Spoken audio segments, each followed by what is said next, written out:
I'd actually like to dedicate this to a lot of exes that I met online. I'll start with the homeless guy who was living out of his car. The crazy psychologist who told me that it was okay to drink while I was taking Topamax for migraines, and then claimed to sleep with a lot of celebrities that he didn't know were celebrities until after someone told him.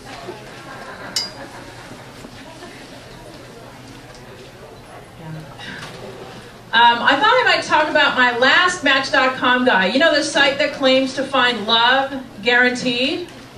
Well, I should have thought twice when the dude found out that I worked in a specific theater, and the night that we were dark, security found him pounding on the door because he wanted to meet me. There was no show that night, they told him. I was not inside, so he went home to email me and tell me this.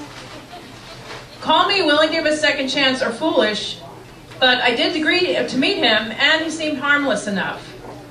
So, a few dates in, during dinner, he announces he needs a cigarette, which is a complete surprise to me, a non-smoker looking for the same.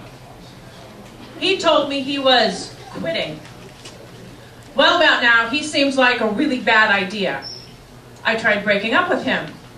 He tells me it's too soon. Okay, I eventually decide we'll try a sleepover date.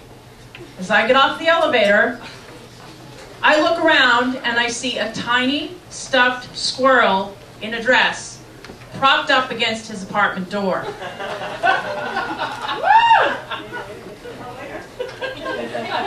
"Isn't she cute?" he exclaimed. That wasn't her only appearance of the night. In the bed, dead center of the pillows. That precipitated the next breakup discussion, in which I was told I cannot accept this as a decision.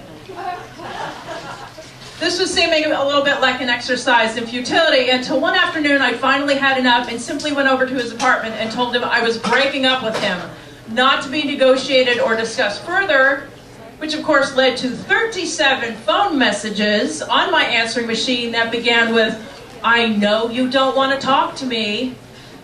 Even though I'm mentioning the detectives from my precinct that contacted him about the excessive phone messages, he of course called to make sure that it wasn't me that called the police.